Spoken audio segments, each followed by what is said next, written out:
papers. The heavy mahogany table, reflecting the overhead lights that feel a touch too bright this morning. Around me, family members murmur in hushed tones. My brother Ethan lounges in his chair across from me, designer suit perfectly pressed, not a hair out of place. The smirk on his face makes my stomach tighten. Shall we begin? Whitman asks, his voice carrying the appropriate gravity for the occasion. I nod, smoothing the fabric of my simple black blazer. Nothing flashy, just practical and professional, like always. It's what Dad would have expected. Dad. The empty chair at the head of the table feels like a presence all its own. Ethan clears his throat, leaning forward with a confidence I recognize all too well. Before we get started, he says, voice carrying to every corner of the room, I just want to say Dad always said the company man gets the company. Several relatives chuckle. Uncle Robert pats Ethan's shoulder. Aunt Martha nods knowingly. I keep my face neutral, the way I've learned to over 12 years of working at Carter and Mason Developments, 12 years of arriving first and leaving last. 12 years of solving problems while Ethan collected the praise. 12 years of being invisible in plain sight.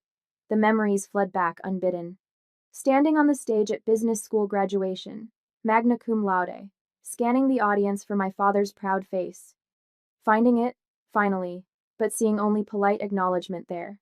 That's nice, honey, he'd said later, before turning to Ethan. Did you tell your sister about your golf score? 3 under par, Chelsea. The club pro says he's never seen such a natural swing. I blink the memory away. That was 10 years ago. What matters is what I've built since then. The projects saved, the clients retained, the profits increased. Like that first major rescue when I was 24. Stepping in when the Peterson development was on the brink of collapse. I'd worked through weekends, negotiated with subcontractors personally, revised budgets line by line. All while Ethan was skiing in Aspen Vale, cruising around Croatia, parties in Miami, etc., while I was the one working for this company and my father's legacy. Attorney Whitman adjusts his glasses, drawing me back to the present. Before I continue with the formal reading, I should explain that your father made significant changes to his estate planning in 2018. The room falls silent. Papers slide across the table toward each of us. I take mine without looking, watching instead as Ethan's expression freezes, the smug smile faltering as his eyes dart across the page. I look down at my own document, the legal language, swimming before my eyes, until a single sentence comes into focus. Carter and Mason Developments, in its entirety, was transferred to Chelsea Carter's sole ownership 5 years ago. The air leaves my lungs. This can't be right. As you can see, Whitman continues, his voice steady and clear. Carter and Mason Developments was legally transferred to Chelsea's sole ownership in November of 2018. The company's current valuation stands at $2.8 million, with a growth of 35% under her management during this period. I hear the rustling of papers as relatives frantically flip through their documents. Ethan's face has drained of all color, his mouth opening and closing without sound. There must be some mistake, he finally manages, voice cracking. Dad would never. There's no mistake, Ethan. The calm in my voice surprises even me. Do you remember the Riverfront Plaza project? The $18 million commercial development you were supposed to be handling while you were actually in Vail for 3 weeks? His eyes widen slightly. I found subcontractors ready to walk off the job, permits about to expire, and cost overruns approaching 7 figures. I tap my finger on the document. I spent 6 weeks rebuilding the entire project from the ground up. Dad came to the site one day unannounced. He saw me negotiating with the steel suppliers, reviewing architectural changes, and calming the investors all in one afternoon. The room is utterly silent now. Aunt Martha shifts uncomfortably in her seat. Uncle Robert examines his hands. Cousin James suddenly seems fascinated by the ceiling. I didn't know about this transfer, I admit, meeting Whitman's gaze. Dad never told me. Whitman nods. He was explicit that you were not to be informed until after his passing. He said, and I quote, "Let her keep proving herself without knowing she already owns it. That's the Carter way." A weight lifts from my shoulders, even as a new one settles in its place. All those years of silent work, of pushing forward without recognition, they hadn't gone unnoticed after all. But now the company is truly mine, with all its responsibilities, all its employees, all its future resting in my hands. I look across the table at my brother, whose world has just shifted beneath him, and realize mine has too. The company man didn't get the company after all. The company woman did. But what about the family home? The investments? Ethan interrupts, his voice cracking with desperation. His fingers grip the edge of the mahogany table as if it might keep him from drowning. Attorney Whitman adjusts his glasses, his expression unchanged. The Denver property transfers to Ethan Carter, along with its existing mortgage balance of $250,000. The words hit like stones. I watch Ethan's face transition from confusion to disbelief, to the beginning stages of panic. The mortgage? He repeats, as if the word is foreign to him. But the investments. Dad had that portfolio with Merrill Lynch. Whitman clears his throat. I regret to inform you that the family investments were largely depleted during your father's final illness. The medical costs were substantial. A soft murmur ripples through the room. Uncle Robert shifts uncomfortably.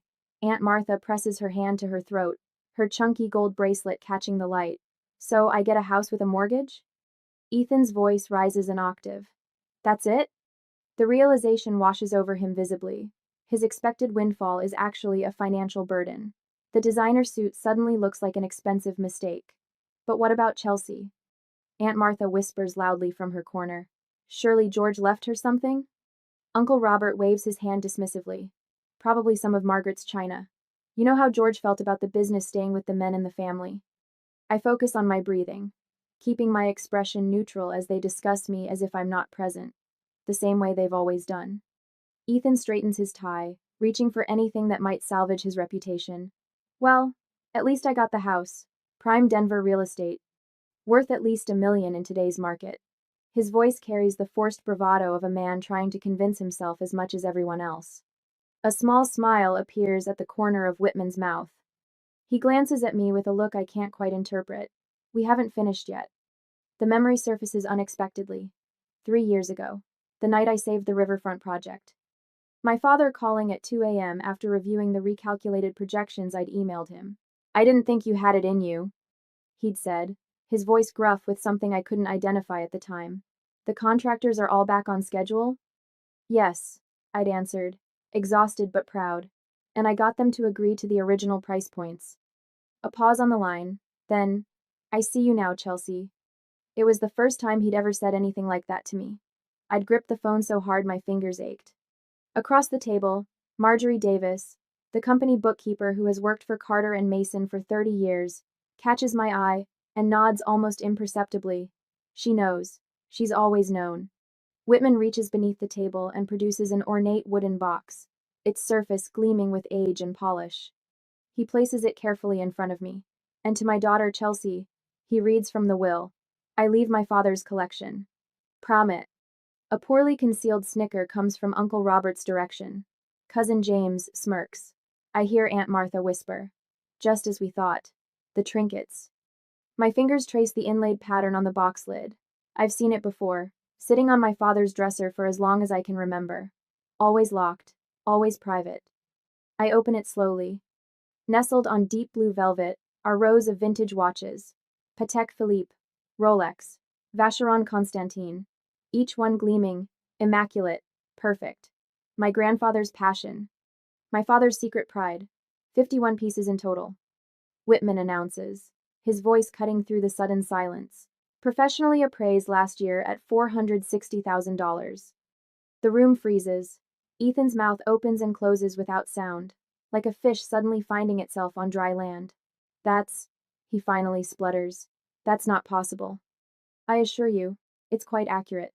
Whitman responds, sliding a formal appraisal document across the table. Your father was meticulous about maintaining both the collection and its documentation.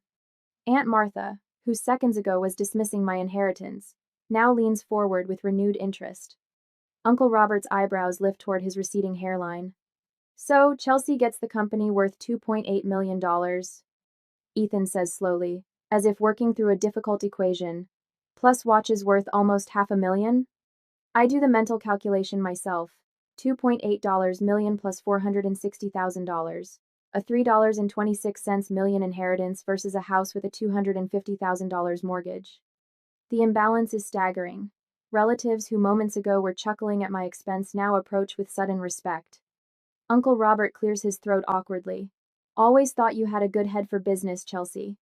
Ethan pushes back from the table, his chair scraping loudly against the hardwood floor. His face has flushed an unhealthy red. He leans close as he passes behind my chair. This isn't over, he hisses, his breath hot against my ear. Dad wasn't in his right mind when he changed the will. You know that. Aunt Martha materializes beside me, her hand resting on my shoulder with newfound warmth. My friend Patrick handles estate contests, dear. Just something to consider, given the unusual circumstances.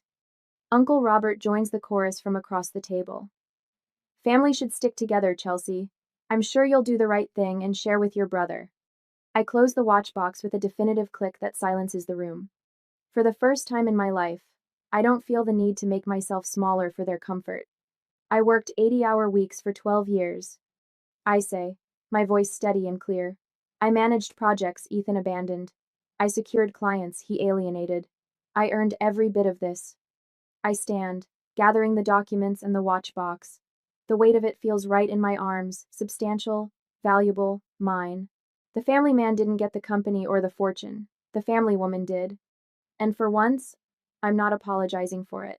3 days later, the fluorescent light in my office flickers, a familiar irritation I've learned to ignore.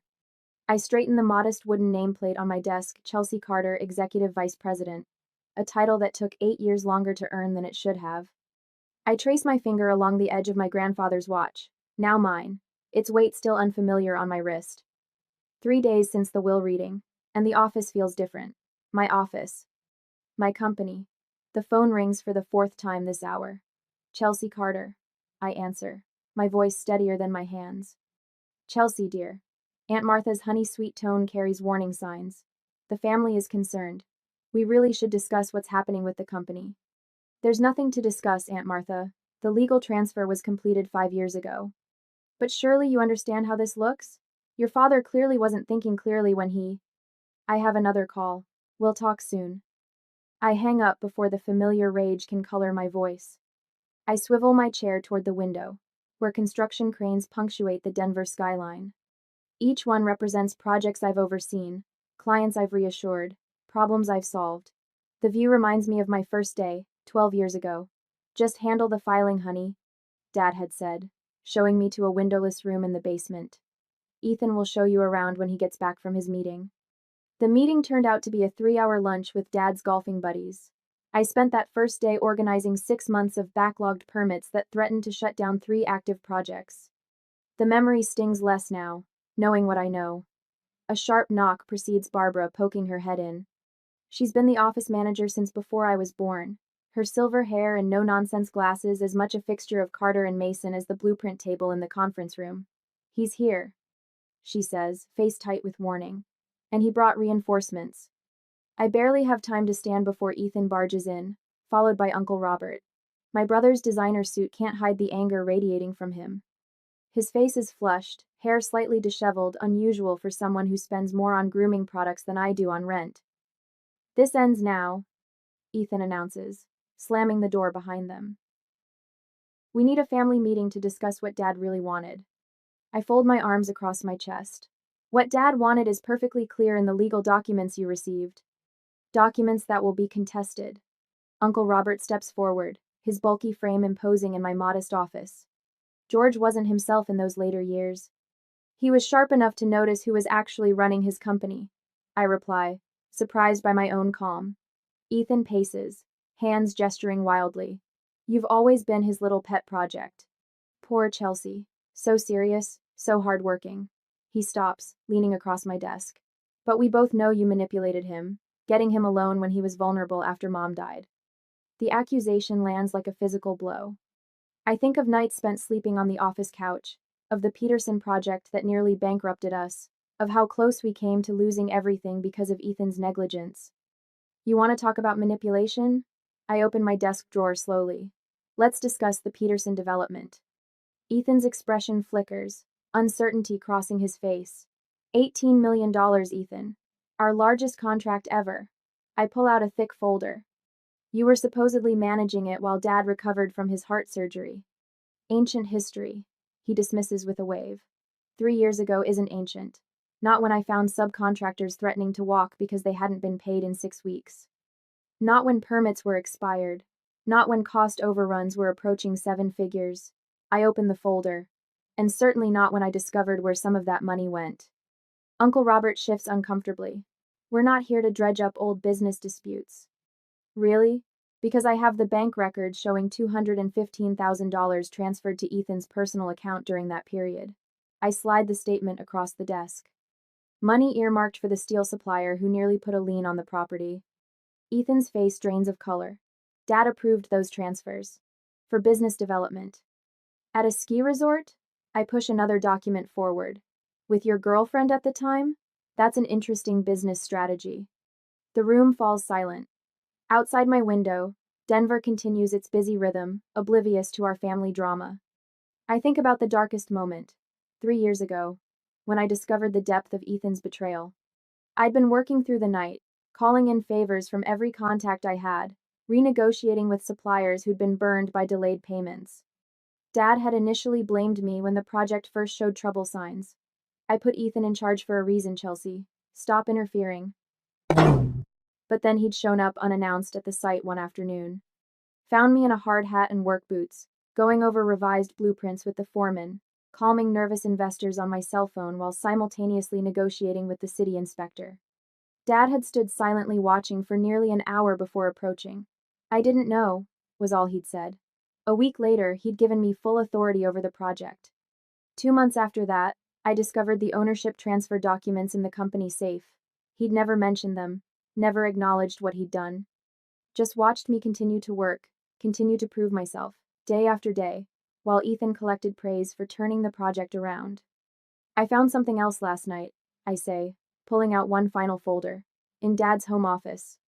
Ethan and Uncle Robert exchange glances, his private notes. I open the folder carefully, about the company, about us. The handwritten pages reveal a different George Carter than the one I thought I knew. Meticulous observations about projects, personnel, and his children. I read aloud. Chelsea salvaged the Peterson contract. Maybe I've been backing the wrong horse all these years. Uncle Robert clears his throat. Your father always had a flair for dramatic language. The transfer documents are dated 1 week after that note. I close the folder. Along with this. I slide a single piece of paper across the desk. A handwritten note in my father's distinctive script. You earned this, Chelsea. A knock at the door interrupts before Ethan can respond. Tom Mackenzie, our senior project manager, enters with coffee and an unmistakably protective stance. Sorry to interrupt, Miss Carter, but we have that meeting in 5 minutes. He sets a coffee on my desk. Just wanted to make sure you had time to prepare. Ethan glares at Tom, who returns the look with steady indifference. Tom has been with the company for 20 years, has seen everything. She was here every Saturday while you were in Aspen. Tom says quietly to Ethan. Every Sunday too. Some of us noticed, even if your father didn't seem to. Barbara appears in the doorway again. Miss Carter, the Wallace Group is online too. They're expressing relief that you're still at the helm. The office falls into an awkward silence, as my support network makes itself visible. People who've watched me work, who've seen the reality behind the family facade. Ethan straightens his tie, attempting to regain composure. This isn't over. We'll be back, with our attorney. I look forward to it, I reply, surprising myself with the truth in those words. After they leave, I sink back into my chair, the weight of the confrontation settling on my shoulders. The phone rings again. Another relative calling to express concern. I let it go to voicemail, instead opening my laptop to the email that just arrived from our biggest client. Chelsea, heard about your father. Glad to know you're officially in charge now. We always knew who really ran things. For the first time in 12 years, I don't have to hide my smile when I reply. The next morning, Ethan returns as promised. This time with an attorney, a nervous man with thinning hair and a leather briefcase that looks more expensive than its contents deserve. We're contesting the will, Ethan announces without preamble. Dad wasn't of sound mind when he made these changes. I nod, having expected this move. I understand. And I have 3 years of financial records showing your contributions to this company. I gesture to the chair. Would you like to review them before you file? The attorney shifts uncomfortably. Perhaps we should see these records. I slide a USB drive across the desk. Everything's here. Attendance records, project outcomes, financial transactions. I meet Ethan's eyes directly, including those from personal accounts. The attorney plugs the drive into his laptop. His eyebrows rise steadily as he scrolls through the files. "Mr. Carter," he says after several minutes, "I think we should discuss this in private." Ethan's face reddens. "There's nothing to discuss. She manipulated our father." "What I did," I say, standing up, "was save this company, repeatedly, while you treated it like your personal ATM." I walk to the door and open it. "I've earned every bit of this, Ethan. Not through manipulation, but through work you couldn't be bothered to do." The attorney closes his laptop. "Miss Carter, perhaps we could discuss some kind of settlement?" "There's nothing to settle," I reply. "But I'll give you both some time to review those records.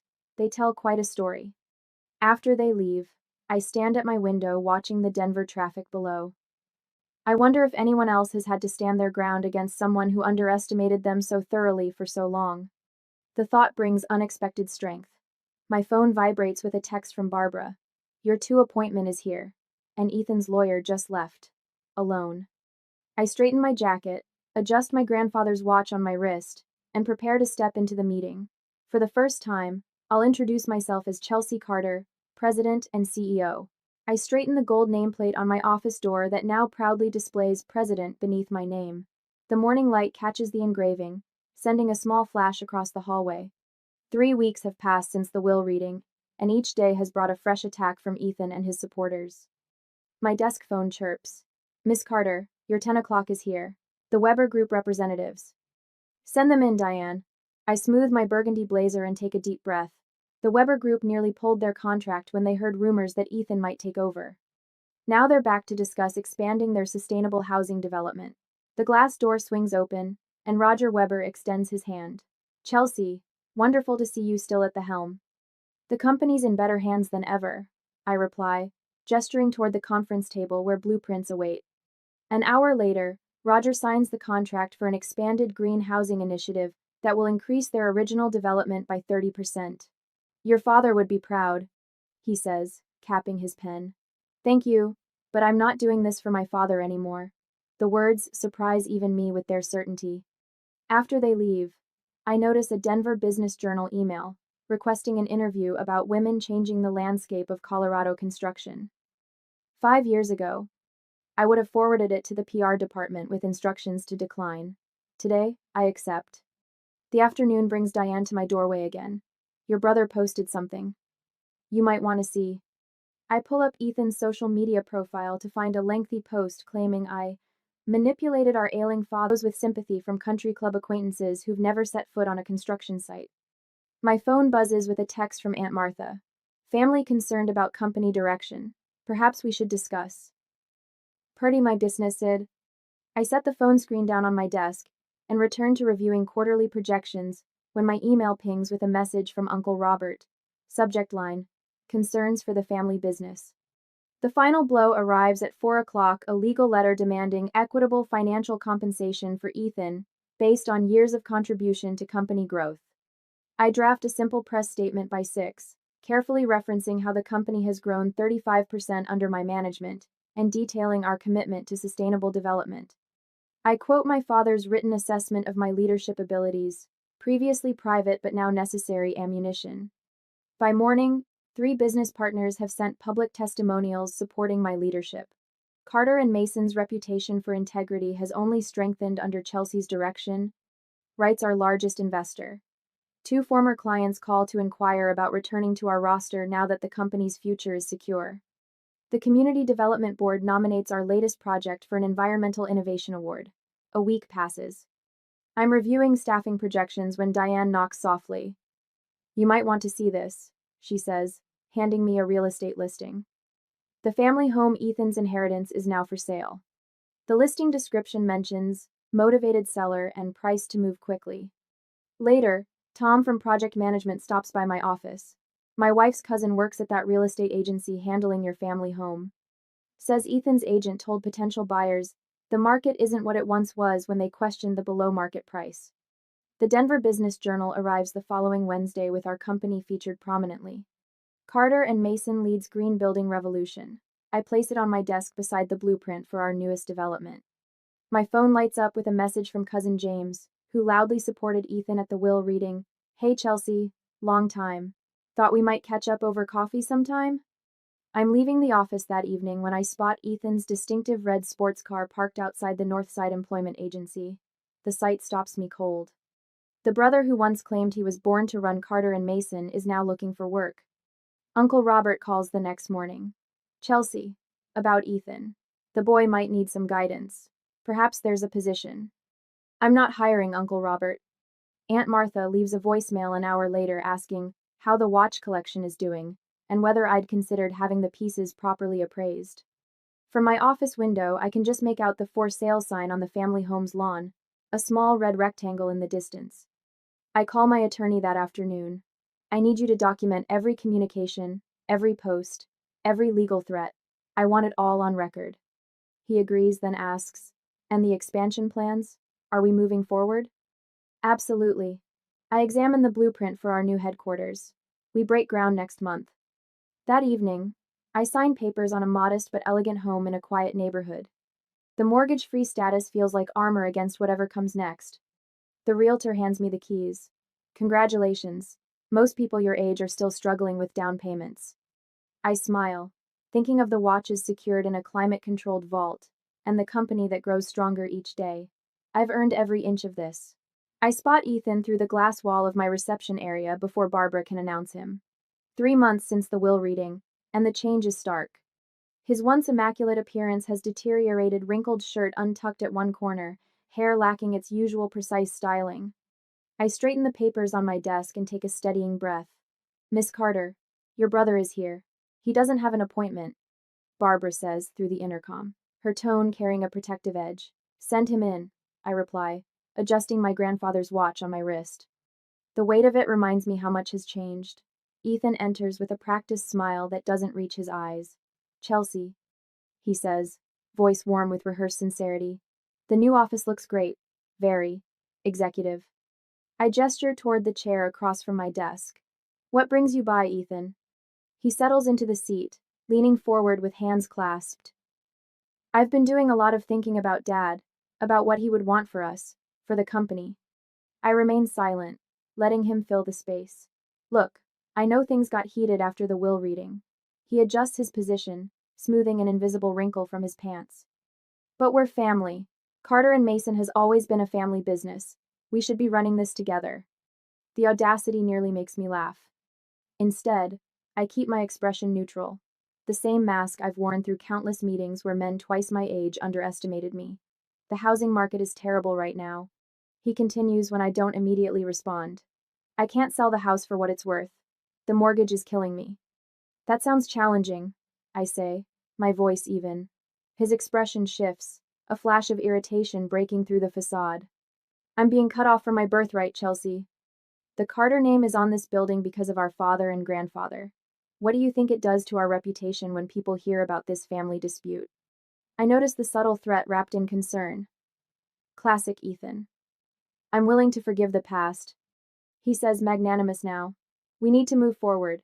You need an executive vice president, someone with connections, someone who understands the Carter vision. I see.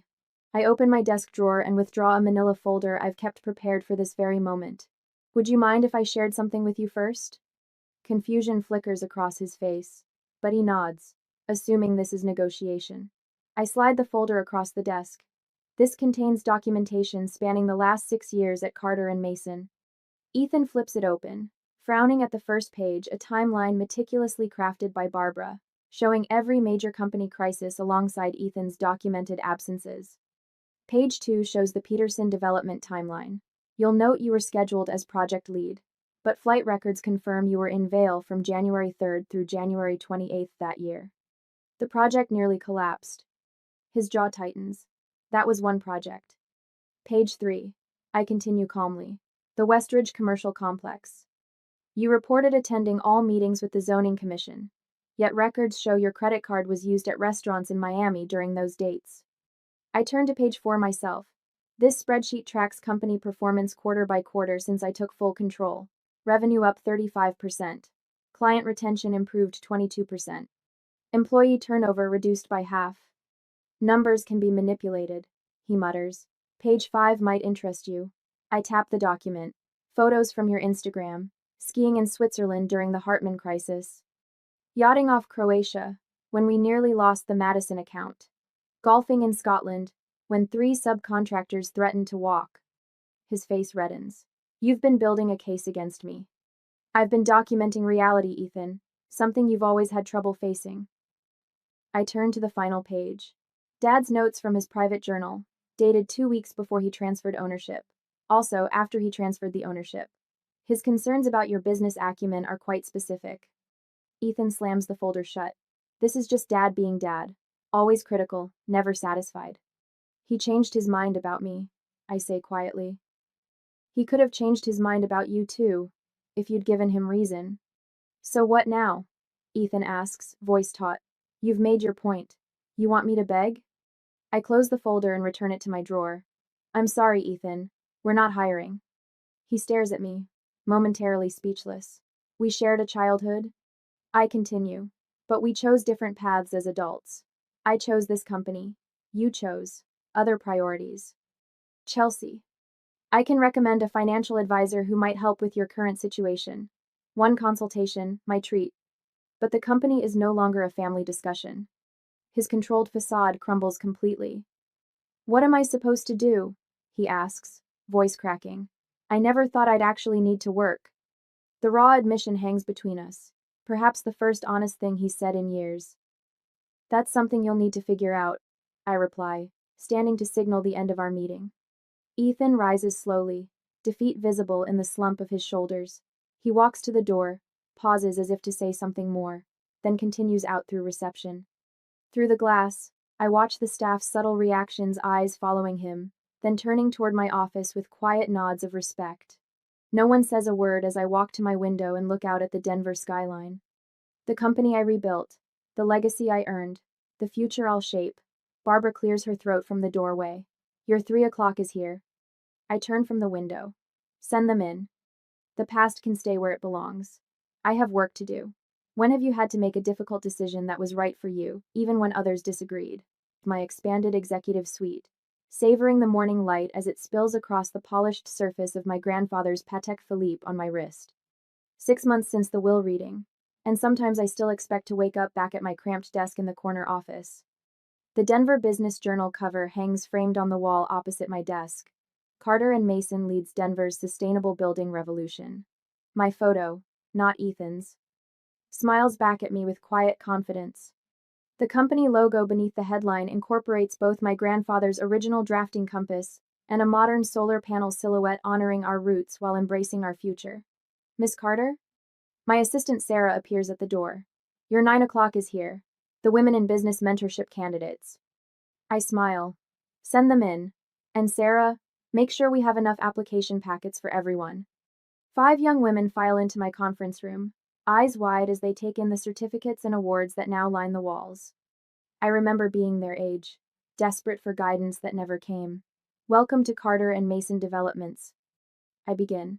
This mentorship program is designed to give you what I never had: a path forward in an industry that doesn't always make room for women at the table. Later that afternoon, I visit the accountant to finalize the details for the business scholarship I've established in my father's name at my alma mater. The irony doesn't escape me, honoring the man who rarely honored my accomplishments. Yet something about it feels right, like closing a circle. The first recipient will be selected next fall. The university representative confirms. Thank you. I sign the final document, my grandfather's watch catching the light. Make sure the selection committee understands merit matters more than connections. When I return to the office, there's a message from Aunt Martha. Our relationship remains tentative: a monthly lunch, careful conversations about weather and health. Today's voicemail suggests progress. Chelsea dear, I wondered if you might help Robert and me with some renovation plans. You always did have the best eye for detail. I smile slightly as I delete the message. The same aunt who once whispered that I'd probably get the china now seeks my professional opinion. I'll help them, of course. Some relationships can be rebuilt, if not fully restored. Others remain beyond repair. Ethan and I haven't spoken since that final confrontation in my office. I heard through the grapevine he's selling luxury cars now. actually working for a living. According to Tom, who bought a new sedan last month, Ethan's actually good at it. Turns out charm and confidence have their uses when backed by actual effort. The afternoon sun warms my office as I review the quarterly reports. Another record season, with 3 new sustainable developments breaking ground next month. The parking garage contract, the one Dad always insisted was impossible without compromising quality, sits signed and executed on my desk. We found a way after all. When the office empties for the day, I drive to Riverside Cemetery. The groundskeeper nods as I pass, familiar with my monthly visits now. I did it, Dad, I say to the granite headstone. Not how either of us expected. The wind rustles through nearby trees, the only answer I'll ever receive. It's enough. Back at home, I change into comfortable clothes and pour a glass of wine. On my coffee table sits the appraiser's report for the watch collection. I've donated the most valuable piece, a rare 1940 seconds chronograph, to the Business School Museum. It felt right to share a piece of my inheritance with future generations of entrepreneurs. My phone buzzes with a text from the Denver Post reporter. Quote, approved. Thank you for the interview. I smile, remembering my words. Success isn't about what you inherit, but what you build. 6 months ago, those would have been empty platitudes. Now they're the foundation of my life. The sunset paints Denver's skyline in amber and gold outside my window. I trace the inscription inside my grandfather's watch. Time reveals truth. How right he was. Tomorrow brings new challenges: the expansion into neighboring counties, the sustainability initiative, the contractor negotiations.